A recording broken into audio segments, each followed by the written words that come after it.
Now previous lecture के continuation में हम न्यूमेरिकल आगे कंटिन्यू कर रहे हैं। हमें गिवन है एक कंटेनर में ब्लॉक है, ब्लॉक के नीचे एक बॉल रखा हुआ है। ब्लॉक का मास हमें गिवन है 200 ग्राम, ब्लॉक का डेंसिटी गिवन है 0.8 ग्राम पर सीसी, बॉल का डेंसिटी गिवन है 10 ग्राम per CC. Density of water यानी जो फ्लूइड आपको दिया गया दैट इज वाटर। क्वेश्चन है if block floats completely dipped then find mass of the ball. यानी अगर ये कंप्लीटली डिप्ड लोकेशन में है, कंडीशन में गिवन है, तो हमें कैलकुलेट करना है मास ऑफ द बॉल। ठीक, तो पॉइंट ये बनता है कि जो ऑब्जेक्ट है वो फ्लोटिंग कंडीशन में, और फ्लोटिंग कंडीशन के केस में actual weight is equal to buoyancy force. यानी एक्चुअल वेट आपका बुओयेंसी फोर्स FB के इक्वल आना चाहिए। ठीक, अब एक्चुअल वेट हम कैसे कैलकुलेट करें? एक्चुअल वेट आपको दिया गया है मास ऑफ ब्लॉक, जिसको आप m इंटू जी से रिप्रेजेंट कर सकते हैं। मास ऑफ बॉल ये हमें कैलकुलेट करना है, तो एक्चुअल वेट यहां पर आपको मिलेगा m block plus m ball multiply by g। Buoyancy force हमें कैलकुलेट करना है, तो बुओयेंसी फोर्स कैलकुलेट करने के लिए इन दोनों का वॉल्यूम हमें कंसीडर करना पड़ेगा। ठीक है, यानी आप बोल सकते हैं फॉर्मेट रहता है V rho G, so volume of block plus volume of ball multiply by rho W multiply by G। ठीक है, कोई डाउट फॉर्मेट में? यानी एक्चुअल वेट को बुओयेंसी फोर्स के हमने इक्वल कर दिया, G और G cancel out. Mass of block हमें गिवन है 200 ग्राम, सो इसको अगर आप कन्वर्ट करेंगे वेट में, सो वैल्यू मिलेगा G और G आपने कैंसिल आउट कर दिया, यानी हम यहाँ पे यूज करेंगे 200। ठीक है, plus mass of the ball हमने कैपिटल M कंसीडर किया और ये अननोन है। वॉल्यूम किस तरीके से कैलकुलेट किया जा सकता है? As we know mass is equal to volume multiply by density, so volume is equal to mass upon density. ठीक है, सो ब्लॉक के केस में अगर हम कंसीडर करें BLOCK,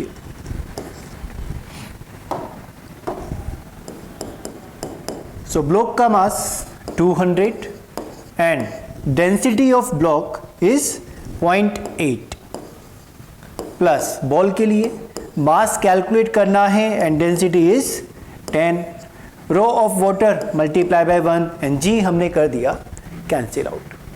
clear?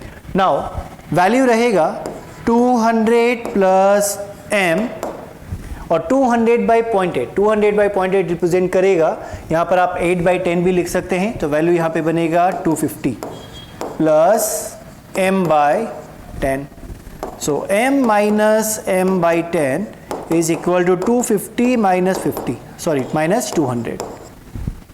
Value 9m by 10 is equal to 50, so value of m is equal to 50 multiply by 10 divide by 9, यानी 500 divide by 9 calculate करेंगे, result 55.5 gram. ठीक, तो जो बॉल का मास है वो कैलकुलेट होकर आ गया 55.5। ध्यान रखें कॉन्सेप्ट अभी भी सेम है, actual weight is equal to buoyancy force. कभी भी ऑब्जेक्ट आपको अगर फ्लोटिंग कंडीशन में गिवन है तो एक्चुअल वेट आपका बुओयेंसी फोर्स के इक्वल आना चाहिए। ठीक है, नेक्स्ट न्यूमेरिकल। अब नेक्स्ट न्यूमेरिकल में हमने क्या किया, दोनों का लोकेशन चेंज कर दिया, पोजीशन चेंज कर दी। ब्लॉक नीचे रखा गया, उसके ऊपर बॉल रखी गई, तो बॉल के वेट से क्या हुआ, ब्लॉक नीचे की तरफ गया और इस कंडीशन में आ गया कि कंप्लीटली डिप्ड होते हुए फ्लोटिंग कंडीशन में है। अगेन हमें जो फ्लूइड गिवन है that is water, ball and block. Condition if block floats fully dipped then find mass of the ball. यानी न्यूमेरिकल अभी भी सेम है, केवल हमने पोजीशन में चेंज किया है। तो कॉन्सेप्ट क्या लगना चाहिए, अभी भी आपका actual weight is equal to buoyancy force के इक्वल आना चाहिए। सो वेट यहाँ पे किसका आएगा, ब्लॉक के लिए भी आएगा, बॉल के लिए भी आएगा। तो आप लिखें mass of block plus mass of ball multiply by G is equal to buoyancy force. अब बुओयेंसी फोर्स में हमें कंसीडर करना पड़ेगा वॉल्यूम किसका, वॉल्यूम आपको कंसीडर करना पड़ेगा जो डिप्ड ऑब्जेक्ट है उसी का आप कंसीडर करेंगे। यानी यहाँ पर वैल्यू रहेगा volume of block rho of water multiply by G. क्या पॉइंट हमें समझ में आया? हमें वॉल्यूम वही कंसीडर करना होता है जो लिक्विड के अंदर डिप्ड होता है। तो अब यहां पर आप बॉल का वॉल्यूम कंसीडर नहीं करेंगे। So mass of block 200 gram plus mass of ball calculate करना है, कैपिटल एम से रिप्रेजेंट किया, multiply by G is equal to, again volume लिखना है तो volume is equal to mass divide by density. So block का mass given है 200, density आपको गिवन है 0.8। सो 200 divide by 0.8, water density 1 multiply by G. G and G cancel out. So 200 plus capital M is equal to 250 and mass of the ball जिसको आपने capital M से represent किया है, answer रहेगा 50 gram. Clear point? कोई doubt? ठीक। Next numerical देखिए। Next numerical में हमें गिवन है कि एक सिलेंडर है जो पार्शली डिप्ड है अल्कोहल में। किस में डिप्ड है? अल्कोहल में। ठीक है, अल्कोहल का डेंसिटी हमें गिवन है 800 kilogram per metre cube, cylinder का डेंसिटी गिवन है 1600 kilogram per metre cube, mass of the cylinder given है 0.4 kilogram and question is if 1/5 of the total volume of cylinder is dipped in the liquid then calculate apparent weight. यानी अगर total volume का 1/5 part inside the fluid है तो हमें apparent weight calculate करना है। तो बेसिक रिलेशन ये रहता है कि अपरेंट वेट का value actual weight minus buoyancy force से आप कैलकुलेट करते हैं। Apparent weight is equal to actual weight minus buoyancy force. अब एक्चुअल वेट कितना? एक्चुअल वेट आप कैलकुलेट कर सकते हैं रो इंटू वी जी से, या हमें डायरेक्टली क्या गिवन है, मास ऑफ द सिलेंडर, यानी यहां से भी कैलकुलेट किया जा सकता है। सो अपरेंट वेट तो हमें कैलकुलेट करना है, सो डब्ल्यू अपरेंट कैलकुलेट करना है। एक्चुअल वेट की बात की जाए तो mass multiply by G, M G से आप रिप्रेजेंट करेंगे। Mass of the cylinder given है 0.4। ठीक, बॉयंसी फोर्स की बात करें तो 1/5 ऑफ द टोटल वॉल्यूम, या अगर बेसिक रिलेशन से चलें तो आपको मिलना चाहिए V L rho L multiply by G. V L rho L multiply by G ये बॉयंसी फोर्स को रिप्रेजेंट करेगा।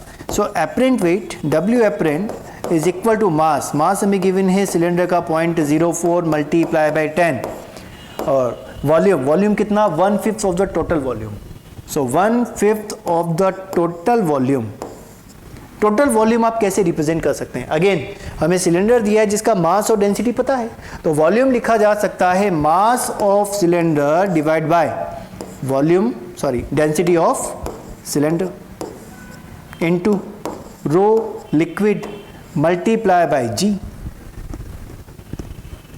सॉल्व करें, सो वैल्यू रहेगा 4 माइनस 1/5, मास हमें गिवन है 0.4 एंड सिलेंडर का डेंसिटी 1600, तो 1600, liquid density alcohol 800 multiply by 10, calculate करें। सो 4 माइनस, ध्यान देना ये 2 zeros कैंसिल आउट, या 800 डिवाइड बाय 1600 यहाँ पे 2 आएगा। ठीक, और 2 इंटू 5 ये 10 को रिप्रेजेंट करेगा, 10 and 10 cancel out, so result यहाँ पे रहेगा 0.4। तो अपरेंट वेट का वैल्यू रहेगा 3.6 न्यूटन। तो this is your answer. Again जैसा न्यूमेरिकल में कंडीशन गिवन वो आप यूज करें, सॉल्व करें, हमें आंसर मिल जाएगा। So value is 3.6 newton. Next देखें, हमें गिवन है if system is in equilibrium then relate rho A, rho B and rho L. तो पहला पॉइंट यहां पर यह भी है कि both balls are identical,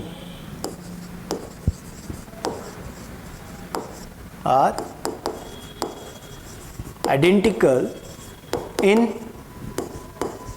volume. दोनों बॉल्स का वॉल्यूम सेम है, दोनों बॉल स्ट्रिंग से कनेक्टेड हैं। किससे कनेक्टेड हैं? बोथ बॉल्स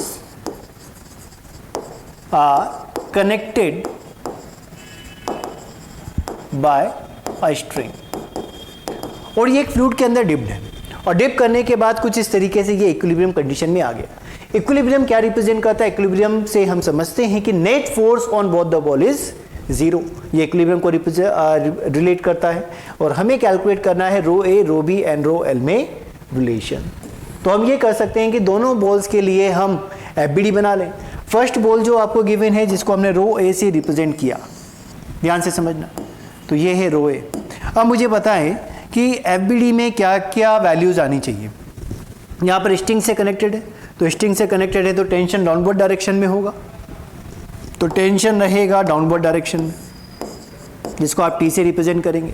वेट अगर हम रिलेट करें तो जो बॉल का वेट होगा वो भी डाउनवर्ड डायरेक्शन में होगा, और लगने वाला बॉयंसी फोर्स, ए पार्टिकल पे लगने वाला बॉयंसी फोर्स, उसका डायरेक्शन रहेगा अपवर्ड। सिमिलरली अगर मैं सेकंड बॉल के लिए कैलकुलेट करता हूं तो सेकंड बॉल पे लगने वाले फोर्सेस अगर देखे जाएं तो डेंसिटी है इसका रो बी, ठीक। बॉयंसी फोर्स का डायरेक्शन किधर रहेगा? बॉयंसी फोर्स का डायरेक्शन रहेगा अपवर्ड। क्या लिखें? Buoyancy force on ball B, जिसको आपने एफ बी बी से रिप्रेजेंट किया, ठीक है।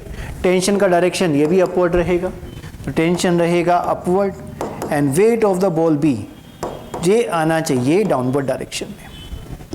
तो इस तरीके से हमने यहाँ पर एफबीडी फॉर्म कर लिया। अब अगर आप फर्स्ट केस के लिए इक्वेशन बनाते हैं तो इक्वेशन आप लिख सकते हैं कि F B A is equal to T plus W A. अब एफ बी ए क्या है? इसका वॉल्यूम हमें सेम कंसीडर करना है, तो वॉल्यूम आपने मान लिया कि दोनों का वॉल्यूम है वी, तो बॉयंसी फोर्स का value V rho L multiply by G, buoyancy force on ball A due to liquid, कितना? वॉल्यूम जो डिप्ड है कंप्लीट वॉल्यूम, डेंसिटी लिक्विड का मल्टीप्लाई बाय जी, टेंशन रहेगा टी प्लस वेट, कितना लिखें? Volume rho A G. This is equation number 1। Similarly second case के लिए अगर आप इक्वेशन बनाते हैं तो टी प्लस बॉयंसी फोर्स का वैल्यू वेट के इक्वल आना चाहिए, तो फर्स्ट इक्वेशन आपको कैलकुलेट हो गया। सेकेंड केस में अगर हम इक्वेशन बनाते हैं सो एफ बी बी यानी buoyancy force on ball B plus tension is equal to weight of ball B. अब buoyancy force V rho L G रहेगा plus T is equal to volume density multiply by G. This is equation second, ठीक है। अब हमें करना है इनको compare इस तरीके से किया जा सकता है कि मान लीजिए हम इन दोनों इक्वेशन को ऐड कर दें, इक्वेशन 1 प्लस इक्वेशन 2, तो दोनों इक्वेशन को ऐड करने से टी की वैल्यू कैंसिल आउट हो जाएगी, बिकॉज यहां पर हम क्या लिख सकते हैं? V rho L G minus T is equal to V rho A, और यहां बनेगा V rho L G plus T is equal to V rho B. तो वैल्यू आपको मिलेगा दोनों इक्वेशन को ऐड करने पर 2 V rho L G is equal to V rho B G plus V rho A G, और यहाँ पे वी जी आप कैंसिल आउट कर सकते हैं, and result is twice of rho L is equal to rho B plus rho A. पहला result तो आपको यहाँ पे मिला कि रो एल का के ट्वाइस का वैल्यू दोनों बॉल्स की डेंसिटी के सम के इक्वल आएगा। So this is your first answer. ध्यान दें, अगर मैं इक्वेशन 1 और इक्वेशन 2 को ध्यान से देख रहा हूं तो मुझे एक बात ये पता चल रही है कि देखो वॉल्यूम और ये जी तो दोनों सेम है, ठीक है ना। अब रो एल का value V rho L G का वैल्यू किसके इक्वल आ रहा है? टी प्लस इसके इक्वल आ रहा है। That means rho V G में टी को ऐड करने के बाद आपको ये वैल्यू मिल रहा है, ठीक है। और इसमें दोनों जो टर्म दिख रही है आपको वी जी ये कॉमन टर्म है, तो आप यहां से आइडेंटिफाई कर सकते हैं from equation 1 you can say कि जो रो एल का वैल्यू है वो रो ए से ग्रेटर आना चाहिए, क्योंकि वी और जी आपका सिमिलर टर्म है, कांस्टेंट टर्म है, ठीक है। रो ए में कुछ ऐड करने के बाद आपको रो एल का वैल्यू मिल रहा है। या अगर आप इक्वेशन 1 को ध्यान से देखें तो इक्वेशन 1 से आप लिख सकते हैं, देखो इक्वेशन 1 आपके पास क्या है? V rho L G is equal to T plus V rho A G. हमने वी जी का डिवाइड लगा दिया, so rho L is equal to T divide by V G plus rho A. क्या पता लग रहा है कि रो ए में कुछ ऐड करने के बाद आपको रो एल मिल रहा है, that means rho L is greater than rho B, rho L is greater than rho A. Second equation को भी आप रिलेट कर सकते हैं, तो सेकेंड इक्वेशन के अकॉर्डिंग हमें पता चल रहा है कि V rho L G plus T is equal to V rho B G. अब इसी इक्वेशन को आप कंटिन्यू करें, so V rho L G plus T is equal to V rho B G. Again हमने वी जी का divide लगा दिया, so rho L plus T by V G is equal to rho B. यानी liquid density में कुछ term add करने के बाद हमें बी बॉल का डेंसिटी मिल रहा है, तो रिप्रेजेंट होगा rho B is greater than rho L. तो रिलेशन आपको मिला, लिक्विड डेंसिटी ए बॉल से ज्यादा है, लिक्विड डेंसिटी बी बॉल से कम है, और दोनों की जो डेंसिटी का सम आ रहा है वो twice of density of liquid के इक्वल है। तो आपने रिलेट कर लिया। ठीक है, सब कुछ बिल्कुल बेसिक से चल रहा है ना। डायग्राम देख के डरना नहीं है, बेसिक से चलोगे आंसर हमें मिलेगा। क्या बोला गया? If cylinder is fully dipped then find elongation in the spring. ठीक है, फुल्ली डिप्ड है, फुल्ली डिप्ड है इसका मतलब यहाँ पर भी एक्चुअल वेट बॉयंसी फोर्स के इक्वल आना चाहिए, लेकिन साथ में यहाँ पर एक स्प्रिंग भी कनेक्टेड है। तो स्प्रिंग अपनी तरफ एक फोर्स लगाएगा जिसको आप के एक्सिस से रिप्रेजेंट करेंगे, यानी वो जो फोर्स होगा, स्प्रिंग जो फोर्स लगाएगा वो अपवर्ड डायरेक्शन में होगा जिसको आप के एक्सिस से रिप्रेजेंट करेंगे। लिक्विड सिलेंडर के ऊपर एक फोर्स लगाएगा जिसको आप बॉयंसी फोर्स एफ बी से रिलेट करेंगे, और जो खुद का वेट है वो होगा डाउनवर्ड डायरेक्शन में जिसको आप डब्ल्यू से रिप्रेजेंट करेंगे। सिलेंडर के लिए आपको गिवन है कि सिलेंडर का रेडियस आर है, हाइट एच है, density of cylinder is rho C, density of liquid is rho L, spring constant is K, then find elongation in the spring. यानी हमें क्या सॉल्व करना है? एक्स कैलकुलेट करना है। सबसे पहले हमने क्या बनाया? एफबीडी बनाया, बिकॉज सिस्टम अगर फुली डिप्ड है तो नेट फोर्स यानी अपरेंट वेट जीरो आना चाहिए। अपरेंट वेट जीरो आने का मतलब actual wait and buoyancy force equal आना चाहिए। ठीक है, लेकिन बॉयंसी फोर्स के साथ साथ यहाँ पर एक स्प्रिंग फोर्स भी लगा है, तो आपने यहाँ पर एक एफबीडी बना दिया, और एफबीडी के अकॉर्डिंग इक्वेशन क्या बनेगा कि W is equal to K x plus F B. इसमें कोई डाउट? सोल्व क्या करना है? सोल्व हमें करना है एलोंगेशन, यानी एक्स कैलकुलेट करना है। किस तरीके से लिखे? W minus F B is equal to K X and value of X is equal to W minus F B divide by K. अब जो हमारा आंसर है वो इन गिवन टर्म में आना चाहिए। एक्चुअल वेट की अगर हम बात करते हैं तो एक्चुअल वेट कैसे मिलेगा? एक्चुअल वेट मिलेगा आपको कि वॉल्यूम सिलेंडर का आना चाहिए, ठीक है, डेंसिटी सिलेंडर की आनी चाहिए, एंड जी कॉमन रहेगा। बॉयंसी फोर्स की अगर हम बात करते हैं तो वॉल्यूम अगेन सिलेंडर का आना चाहिए, डेंसिटी लिक्विड की आनी चाहिए, multiply by G divide by K. अब सिलेंडर का वॉल्यूम किस तरीके से सॉल्व किया जाए? तो सिलेंडर का वॉल्यूम बनता है पाई आर स्क्वायर एच, ठीक है, और जी भी कॉमन। ठीक, क्या लिखें? So X is equal to volume के प्लेस पर pi R square H, G हमने कॉमन लिया, and rho of cylinder minus rho of liquid divide by K. ये हमें मिला एलोंगेशन। एक्चुअल में जो न्यूमेरिकल आता है वो विद डेटा आता है, यानी आपको इन सब की वैल्यू गिवन होती है और आपको एक्स कैलकुलेट करना पड़ता है। हमने जो क्वेश्चन सॉल्व किया है वो वेरिएबल टर्म में कैलकुलेट कर लिया, बिकॉज अगर मुझे आंसर कैलकुलेट करना आता है कि इस तरीके से कैसे पूछा जाए तो फिर वैल्यू पुट करके मैं एक्स का वैल्यू भी कैलकुलेट कर सकता हूँ, उसमें कोई दिक्कत नहीं आएगी। यानी हमें बेसिक कॉन्सेप्ट समझना है कि एपीडी बनाकर किस तरीके से हम न्यूमेरिकल को कैलकुलेट कर सकते हैं। So this is your answer. Clear?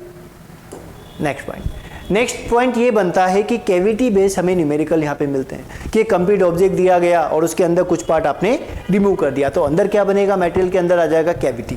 तो कैविटी बेस जो न्यूमेरिकल बनते हैं वो दो टाइप से बनते हैं। देखो, अगर मुझे सॉलिड दिया गया है तो सॉलिड पूरा एक स्फीयर बना दिया, तो मैं ये बोल सकता हूँ कि जो मास ऑफ सॉलिड है वो मास ऑफ सब्सटेंस के इक्वल है। जो मुझे ऑब्जेक्ट बना के दिया गया, अगर मैं उसके मास की बात करता हूं तो जो मटेरियल आपने यूज किया इस ऑब्जेक्ट को बनाने के उसी के मास के इक्वल होगा, यानी mass of solid is equal to mass of substance. ये बात क्लियर? ठीक है। सेकंड हम बात करते हैं वॉल्यूम की। हमने यहां पे कोई भी कैविटी नहीं लिया है, कोई भी कैविटी हमने कंसीडर नहीं किया है फर्स्ट केस में। तो जो स्फीयर बन रहा है, स्फीयर का मास वो कांस्टेंट, ठीक है। वॉल्यूम अगर हम बात करें तो 4/3 पाई आर क्यूब इसका वॉल्यूम रहेगा अगर ये स्फेरिकल है। तो अगर हम इसको स्फीयर कंसीडर करें तो जो वॉल्यूम ऑफ सॉलिड है वही आपका वॉल्यूम ऑफ सब्सटेंस भी रहेगा, बिकॉज अंदर यहां पे कोई कैविटी नहीं है। तो मास सेम, वॉल्यूम सेम, तो डेंसिटी भी दोनों की क्या आनी चाहिए? सेम आनी चाहिए। लेकिन अब पॉइंट ये बनता है कि अगर हम कंसीडर कर रहे हैं कैविटी, तो केविटी कंसीडर करने से एक बात आप ये समझेंगे कि ये जो पर्पल वाला पार्ट है यहाँ का वॉल्यूम, इस वॉल्यूम में क्या भरा हुआ है, इस वॉल्यूम के अंदर भरी हुई है हवा, तभी ये केविटी है। ठीक, तो पॉइंट ये बनता है कि अगर मैं मास ऑफ सॉलिड और मास ऑफ सब्सटेंस की बात करता हूँ तो वो तो सिमिलर मिलेगा, बिकॉज अगर हमने ये जो ऑब्जेक्ट है इसको रख के स्प्रिंग बैलेंस पर अगर इसका वेट किया तो वेट आपको जो मिल रहा है वो दोनों ही केस में सिमिलर मिलेगा, यानी जो सॉलिड का मास है वही आपका सब्सटेंस का भी मास रहेगा, मास के अंदर कोई चेंज नहीं आएगा। लेकिन अगर बात की जाए वॉल्यूम की तो वॉल्यूम अब चेंज होगा। कैसे? अगर मैं सॉलिड के वॉल्यूम की बात करता हूँ तो सॉलिड का वॉल्यूम मुझे ये 4/3 पाई आर क्यूब ही मिलेगा अगर ये स्फीयर लिया है तो, लेकिन एक्चुअल में इतने प्लेस पर क्या भरी हुई है, हवा भरी हुई है। तो जो सब्सटेंस है, मटेरियल है, वो केवल ये येलो वाले पार्ट पर है, पर्पल वाले पार्ट के अंदर क्या है, हवा है। तो आप ये बोल सकते हैं कि जो वॉल्यूम ऑफ सॉलिड है वो ज़्यादा होगा किससे, वॉल्यूम ऑफ सब्सटेंस से, बिकॉज मटेरियल तो कम लगा है, लेकिन आपने उसको स्ट्रक्चर डिजाइन इस तरीके से किया है कि अंदर केविटी आ गया और जो फाइनल ऑब्जेक्ट आपके पास बन रहा है उसका वॉल्यूम ज़्यादा है। ठीक है, अब डेंसिटी आप किस तरीके से रिलेट करते हैं, density is equal to mass divide by volume. तो जिसका वॉल्यूम ज़्यादा उसकी डेंसिटी कम आनी चाहिए, तो आप ये बोलते हैं कि density of solid is less then density of substance. Relate हुआ? मास को कांस्टेंट रखते हुए अगर m का वैल्यू सेम है, जो कि दिया गया है, अगर m का वैल्यू सेम है तो रो इज प्रोपोर्शनल टू 1/v, यानी जिसका वॉल्यूम ज़्यादा उसकी डेंसिटी कम, जिसका वॉल्यूम कम उसका डेंसिटी ज़्यादा आना चाहिए। तो केविटी वाले न्यूमेरिकल्स में हमें इस बात का ध्यान रखना पड़ेगा कि जो मास होता है वो तो सिमिलर होता है, लेकिन जो ऑब्जेक्ट बनता है उसका वॉल्यूम सब्सटेंस के वॉल्यूम से ज़्यादा रहेगा। ठीक है, अब केविटी बेस्ड न्यूमेरिकल हम किस तरीके से सॉल्व करते हैं उसको भी आप देखो। दिया गया है a piece of copper having internal cavity weight 264 gram in the air, यानी आपको एक कॉपर का पीस दिया गया है, इसके अंदर कोई केविटी है। ठीक है, ये पार्ट हो गया सॉलिड, और बोला गया है कि अगर इसको एयर में वेट किया जाता है यानी मास इन एयर, वो हमें कितना मिलता है, 264 ग्राम मिलता है। और वाटर के अंदर अगर इसका वेट किया जाता है तो वो हमें मिलता है 221 ग्राम। कैलकुलेट करना है वॉल्यूम ऑफ द केविटी। क्या कैलकुलेट करना है कि केविटी का वॉल्यूम कितना है। ठीक है, ध्यान दें।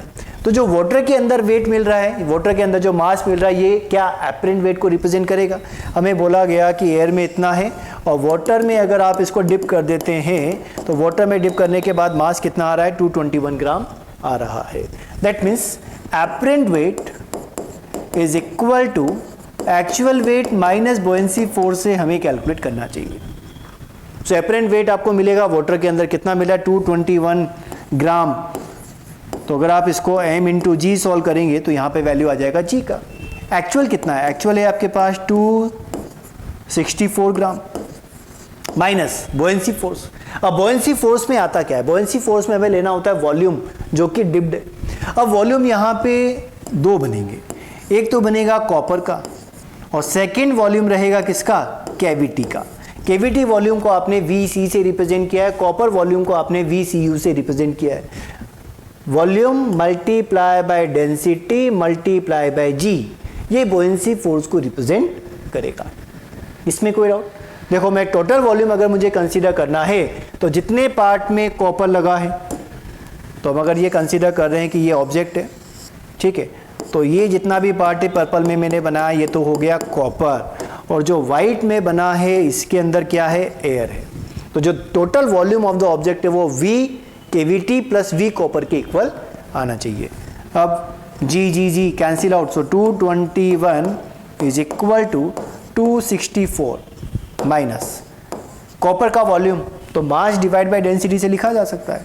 सो mass of copper divide by density of copper plus VC, ये हमें कैलकुलेट करना है, मल्टीप्लाई बाय रो L, और लिक्विड हमें क्या दिया गया है, वाटर दिया गया है।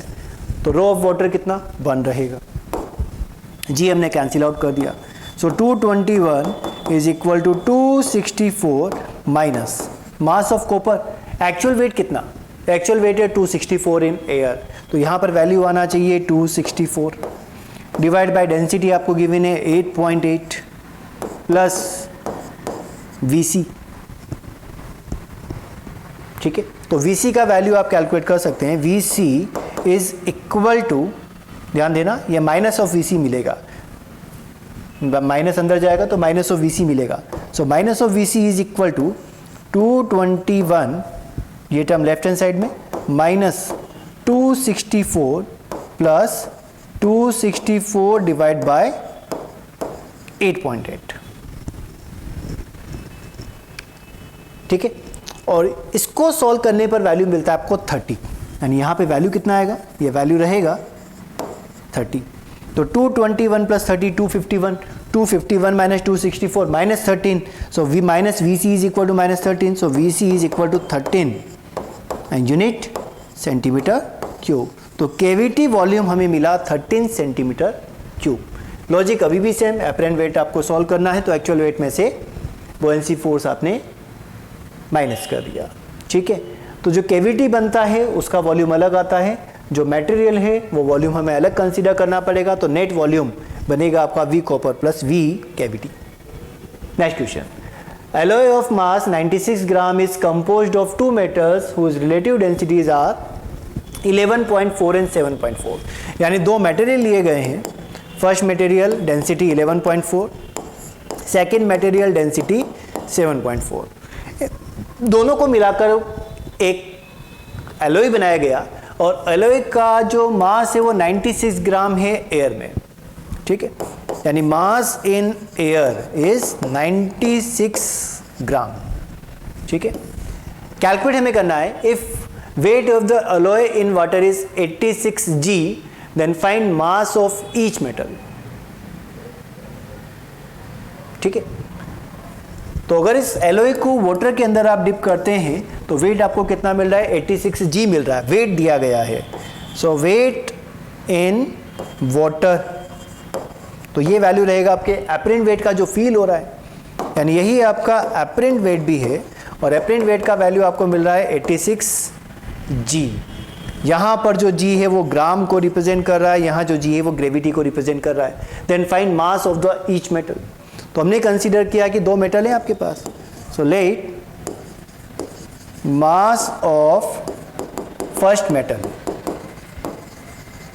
इज कैपिटल M, तो मास ऑफ सेकंड मेटल कितना रहेगा, अगर फर्स्ट का मास m1 है तो सेकंड m है, तो सेकंड का मास कितना मिलेगा, टोटल में से पहले वाले को घटा दें तो 96 माइनस m, ये सेकंड का मास रहेगा जिसको आप m1 और m2 से रिप्रेजेंट कर सकते हैं। अगेन आपको दिया गया कि एपरेंट वेट का वैल्यू गिवन है, सो एपरेंट वेट हम कैलकुलेट कर सकते हैं, apparent weight is equal to actual weight minus buoyancy force.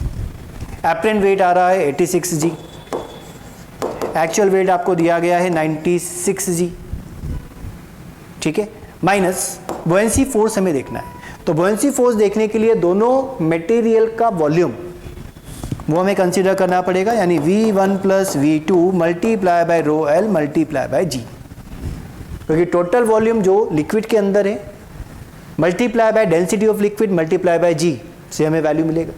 ठीक है, सो 86 माइनस 96, यहाँ पे रिजल्ट रहेगा minus 10g is equal to minus V1 कैसे लिखें, फर्स्ट मटेरियल का मास m और density is 11.4 plus second material का mass 96 minus m and density 7.4, water density 1 multiply by g, g and g cancel out. ठीक है, minus हटा दिया, तो इक्वेशन आपके पास रहा, इक्वेशन रहा माइनस हटाने के बाद 10 is equal to m by 11.4 plus 96 minus m by 7/4। ठीक, इक्वेशन यूज किया, कैलकुलेट किया, तो ऑन कैलकुलेशन m का वैल्यू हमें मिला 62.7 ग्राम, ये m का वैल्यू है। और m आपने क्या कंसीडर किया है, फर्स्ट मेटल का मास, यानी ये रिप्रेजेंट करेगा m1 को, और m2 अगर कैलकुलेट करना है तो वैल्यू बनेगा 96 माइनस कैपिटल M, यानी 96 माइनस 62.7 कैलकुलेट करेंगे, सो वेट हमें मिलेगा 33.3 ग्राम।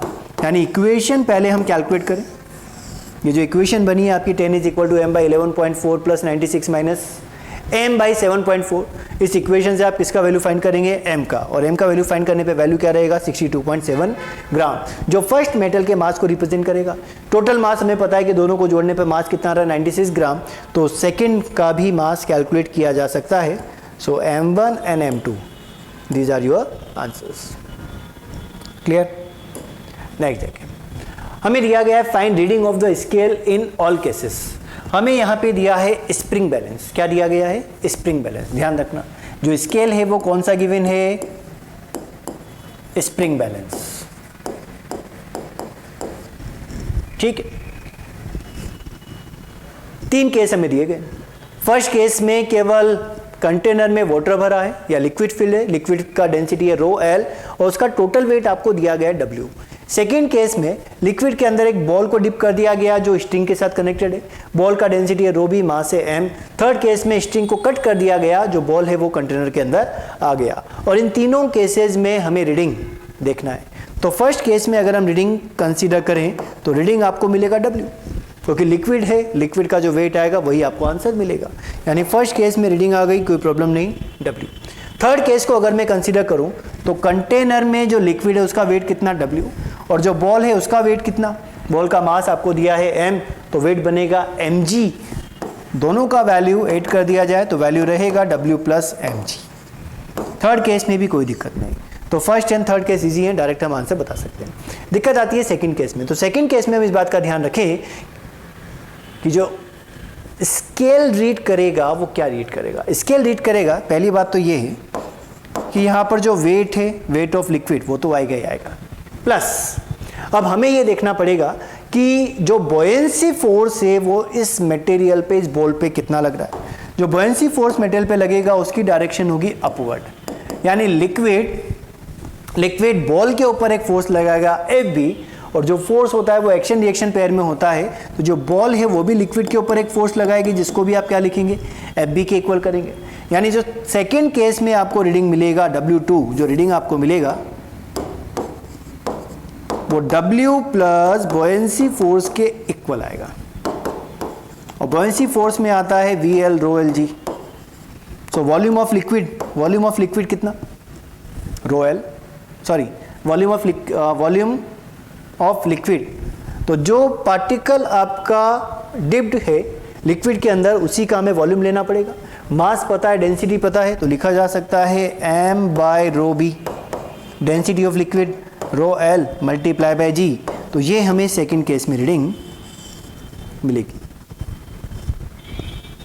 ठीक है, अब ये क्वेश्चन कुछ इस तरीके से भी बन सकता है कि कंटेनर के अंदर पहले क्या भर के दिया गया, कोई लिक्विड भर के दिया गया, तो रीडिंग आपको मिल रही है जिसको आपने W से रिप्रेजेंट किया। फिर उसके बाद में बोला गया कि एक शुगर का लंप आपको दिया गया जो स्ट्रिंग के साथ कनेक्टेड है, तो इस केस में रीडिंग क्या रहेगा, वो ये रहेगा। बाद में बोला गया कि शुगर, थर्ड केस को भूलो भी, कि शुगर धीरे धीरे क्या होता है, वाटर के अंदर मेल्ट हो जाएगा, तो रीडिंग क्या होगा, तो रीडिंग बनेगा आपका W प्लस mg, क्योंकि अगर शुगर वाटर के अंदर या लिक्विड के अंदर पूरी तरीके से मेल्ट हो गया तो शुगर भी वाटर के अंदर ही जाएगा। यानी जो शुगर का टोटल मास था m मल्टीप्लाई बाय g, वो वेट को रिप्रेजेंट करेगा। थर्ड केस में आपको रीडिंग मिल जाएगी। तो स्ट्रिंग को कट किया जाए या ये जो लंप है ये पूरी तरीके से क्या हो जाए, मेल्ट हो जाए, डिजोल्व हो जाए लिक्विड के अंदर, तो भी हमें रीडिंग यही मिलेगा। लेकिन सेकंड केस पे ध्यान रखना, एक्शन रिएक्शन पेयर में वर्क करेगा। जो बॉल फ्लूइड के ऊपर फोर्स लगा रहा है उतना ही फ्लूइड भी बॉल के ऊपर फोर्स लगा रहा है। जो फ्लूइड बॉल के ऊपर फोर्स लगा रहा है वो अपर डायरेक्शन है, दैट मीन्स जो बॉल फ्लूइड के ऊपर फोर्स लगाएगी वो डाउनवर्ड डायरेक्शन में है, तो रीडिंग में आपका बुओयेंसी फोर्स 8 होना चाहिए। नेक्स्ट क्वेश्चन समझना इंपॉर्टेंट है, theoretical question. A solid of density sigma floats in a liquid of density rho, What happened to the level of the liquid if solid melts? पहली बात यह है कि हमें यहां पर एक लिक्विड गिवन है,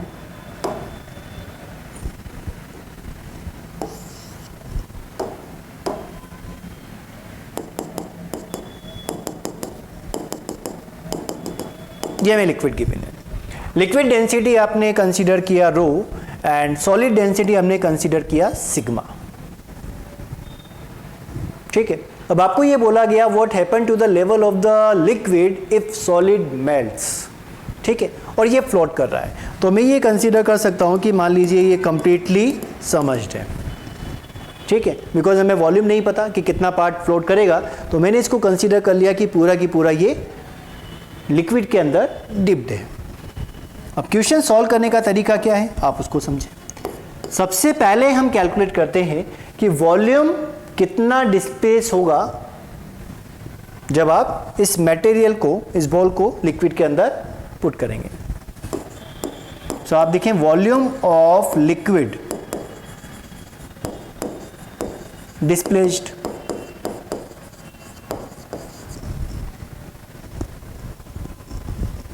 तो वॉल्यूम कितना डीप होगा।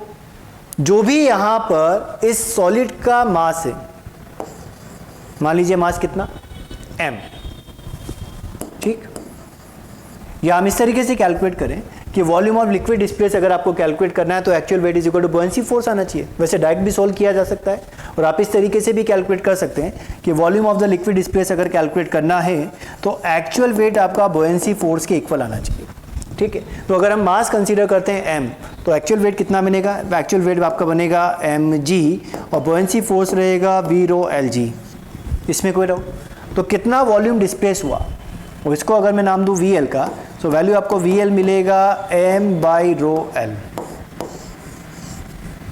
यानी जब ये फ्लोट कर रहा था विदाउट, मतलब मेल्ट होने से पहले विदाउट मेल्टिंग, ठीक है, तो वॉल्यूम हमें कितना मिल रहा था m बाई रो L। अब हमने ये कंसीडर किया after melt volume formed, melt होने के बाद कितना वॉल्यूम यहां पे फॉर्म करेगा, ठीक है। डेंसिटी कितना गिवन सिग्मा, मास कितना गिवन m, तो वॉल्यूम सॉल्व किया जा सकता है। Mass is equal to volume multiply by density, इसको हमने रिप्रेजेंट किया v डैश से, तो v डैश का वैल्यू आपको मिला m बाय सिग्मा। यानी जब तक मेल्ट नहीं हुआ पूरा ऑब्जेक्ट था तो इतना वॉल्यूम ये डिस्प्लेस कर रहा था m बाई रो L, और लिक्विड का डेंसिटी आपको गिवन है रो, यानी वैल्यू आ रहा था m बाई रो का। लेकिन एक बार जब मेल्ट कर गया तो मेल्ट करने के बाद खुद का वॉल्यूम कितना बना, m बाई सिग्मा बना। और इन दोनों को हम क्या करें, कंपेयर कर लें। कंपेयर किस तरीके से किया जाए, फर्स्ट केस आपको क्या दिया है, फर्स्ट केस में आपको दिया है सिग्मा इज इक्वल टू रो, तो m दोनों केस में कॉमन है और जो डेंसिटी आ रही है वो डिनोमिनेटर में आ रही है। तो जिस केस में डेंसिटी ग्रेटर है उसका वॉल्यूम कम आना चाहिए। तो अगर आप इन दोनों को कंपेयर करें तो आपको दिया गया है m by sigma, sorry sigma is greater than rho, तो आप लिख सकते हैं m बाई सिग्मा, और m बाई रो को अगर मैं कंपेयर करूं तो क्या होगा, किसका वैल्यू ज़्यादा है, सिग्मा का वैल्यू ज़्यादा है। तो सेम न्यूमिनेटर में अगर ज़्यादा वैल्यू का आप डिवाइड करेंगे तो वैल्यू क्या आनी चाहिए, कम आनी चाहिए। इसका मतलब m by sigma is less then m by रो। तो पहले वॉल्यूम कितना डिस्प्लेस हो रहा था, m बाई रो, बाद में कितना डिस्प्लेस हुआ, m बाई सिग्मा। इसका मतलब वॉल्यूम कम हुआ या ज़्यादा हुआ, राइज करेगा या फॉल करेगा। तो यहाँ पर आपको पता लग रहा है कि जो इनिशियल वॉल्यूम है वो ग्रेटर है और जो फाइनल वॉल्यूम आ रहा है वो लेस है। इसका मतलब रिजल्ट रहेगा कि लिक्विड लेवल फॉल्स, नीचे आ जाएगा। पूरा कंप्लीट मेल्ट होने के बाद जो लेवल है वो डाउन हो जाएगा। सेकेंड केस आपको दिया गया है when sigma is less than rho. Again दोनों को कंपेयर करें तो अगर हमें कंपेयर करना है m बाई सिग्मा और m बाई रो को, तो पता है कि अगर रो का वैल्यू ज़्यादा है तो ऑब्वियस बात है कि m बाई सिग्मा ग्रेटर मिलेगा और m बाई रो लेस मिलेगा। यानी मेल्ट होने के बाद जो वॉल्यूम आ रहा है उसका वैल्यू प्रीवियस वॉल्यूम से ग्रेटर मिलेगा, देन रिजल्ट क्या रहेगा, लिक्विड लेवल विल राइज। तो लेवल बढ़ेगा या कम होगा, इस टाइप के क्वेश्चन सॉल्व करने के लिए हम किस कॉन्सेप्ट का यूज़ करें। सीधा से एक पार्ट आप समझें कि सबसे पहले तो देखो कि जब तक मेल्ट नहीं हुआ तो कितना वॉल्यूम डिस्प्लेस हो रहा है, मेल्ट होने के बाद खुद का वॉल्यूम कितना बना वो आप देख लें, और इन दोनों को कंपेयर कर लें। कंपेयर करने से आपको पता चल जाएगा कि वॉल्यूम यानी जो लेवल है वो इंक्रीज होगा या डिक्रीज होगा, ठीक है। इसी टाइप पर न्यूमेरिकल आपको मिलता है आइस ब्लॉक और वाटर के केस में। हमें दिया गया कि एक block of ice float in water, then level of the water, यानी वाटर के लेवल में क्या चेंज आएगा। फर्स्ट केस दिया गया है when ice block completely melt, second दिया गया हैज कैविटी, थर्ड हमें दिया गया आयरन पीस इनसाइड इट, यानी ब्लॉक जो आइस क्यूब आपको दिया गया उसके अंदर क्या रखा हुआ है, आयरन पीस रखा हुआ है। तो हम एक एक करके डिस्कस करते हैं। तो इनिशियल हम क्या कंसीडर करें, इनिशियल हम ये कंसीडर करते हैं कि हमने यहाँ पर एक बीकर ले लिया, बीकर के अंदर लिक्विड भर लिया, लिक्विड कौन सा है, वाटर है, और यहाँ पर एक आइस क्यूब आपने रख दिया।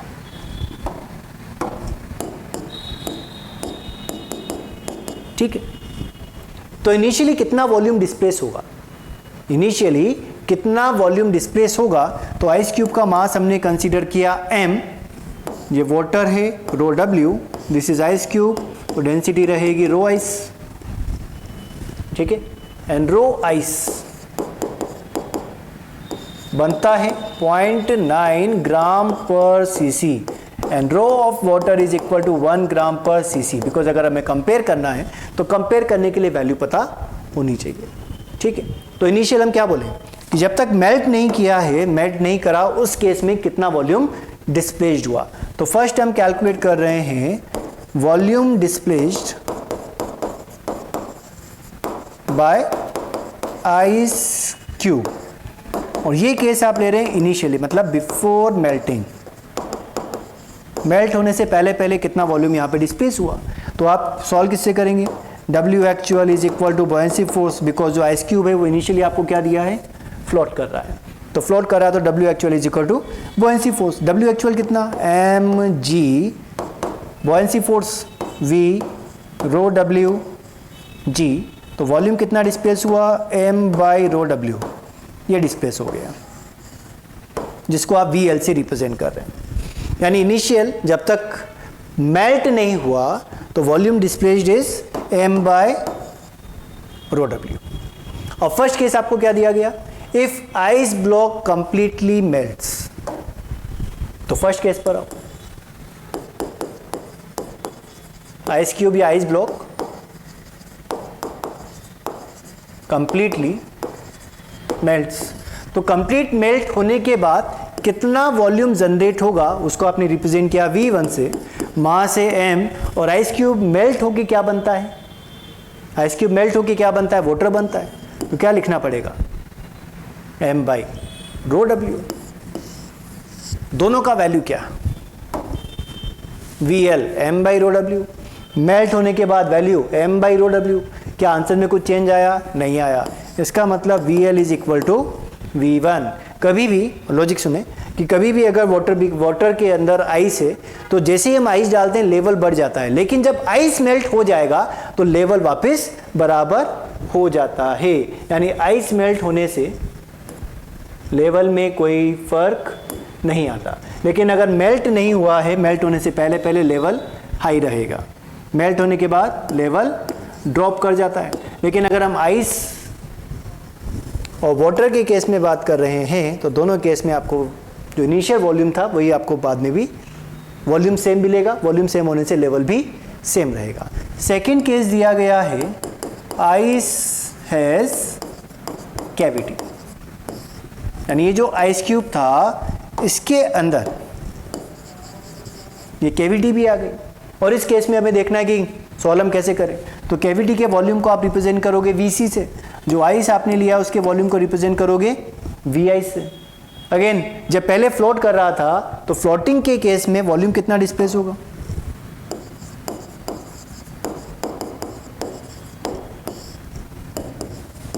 mg is equal to V liquid rho WG।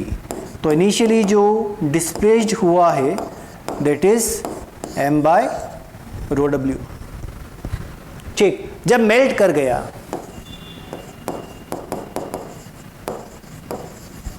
After melt volume आपने कंसीडर किया V2। ठीक है, क्या लिखा जाए, देखो एयर जो यहां पर है उसका तो कोई मास होगा नहीं, यानी जो आइस क्यूब दिया है वही आपका m मास का है, तो यहां पर आपको लिखना पड़ेगा volume of ice plus volume of cavity. So V2 is equal to volume of ice, कितना मास, कितना m, और डेंसिटी कितनी मेल्ट हो गया, तो मेल्ट होने के बाद क्या रहेगा, पानी बन जाएगा, तो डेंसिटी बनेगी m/v2 प्लस केविटी का मास ही 0 होता है, तो अगेन V2 आपको क्या मिला, सेम मिला, तो V2 is equal to VL। तो रिजल्ट ये बना कि अगर आइस क्यूब के अंदर केविटी भी है तो केविटी होने से भी लेवल पे कोई फर्क नहीं पड़ता, जितना पहले लेवल था उतना ही बाद में भी लेवल रहेगा। थर्ड केस इंपॉर्टेंट है, थोड़ा सा ध्यान से देखें। आपको बोला गया कि ice block has iron piece inside it, ice block has iron piece inside it. तो हम यहाँ पर अब कंसीडर कर रहे हैं, ध्यान से देखें कि ये जो आइस ब्लॉक है, ये जो आइस ब्लॉक है, तो M ऑफ आइस वो है आपका कैपिटल M मान लिया, और जो आयरन पीस आपको दिया गया है उसका मास हमने स्मॉल m कंसीडर कर लिया। डेंसिटी ऑफ आइस वो रहेगा 0.9 ग्राम पर cc, और अगर हम डेंसिटी ऑफ आयरन की बात करते हैं तो हमें पता है कि हेवियर पार्टिकल है, जैसे ही आप पानी में छोड़ोगे डूब जाएगा, तो डूब अगर गया तो इसका डेंसिटी हम कुछ ज़्यादा मान लेते हैं। हमने यहाँ कंसीडर कर लिया कि डेंसिटी यहाँ पर रहेगा, फर्स्ट केस में 0.9 ग्राम पर cc, सेकेंड केस में हमने मान लिया 10 ग्राम पर cc, ठीक है ना। ये एक्चुअल डेंसिटी नहीं है, हमने कंसीडर कर लिया न्यूमेरिकल को सॉल्व करने के लिए, ठीक बात। अब आयरन पीस इसके अंदर है, यहाँ पर आपने देख लिया कि आइस क्यूब के अंदर कुछ आयरन पीस भी है। अब इस केस को थोड़ा आप ध्यान से देखें। तो हमने यहाँ पर एक बीकर कंसीडर किया, बीकर के अंदर आपने आइस क्यूब डाल दिया, ये आइस क्यूब आ गया, और आइस क्यूब के अंदर एक आयरन पीस रखा हुआ है। आयरन पीस का मास है स्मॉल m, आइस क्यूब का मास है कैपिटल M। इनिशियली क्या कर रहा है, फ्लोट कर रहा है,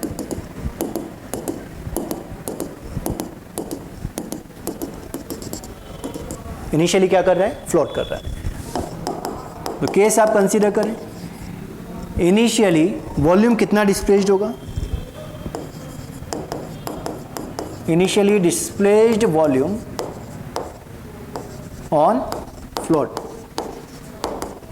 यानी अगर फ्लोट कर रहा है उस केस में वॉल्यूम कितना डिस्प्लेस होगा।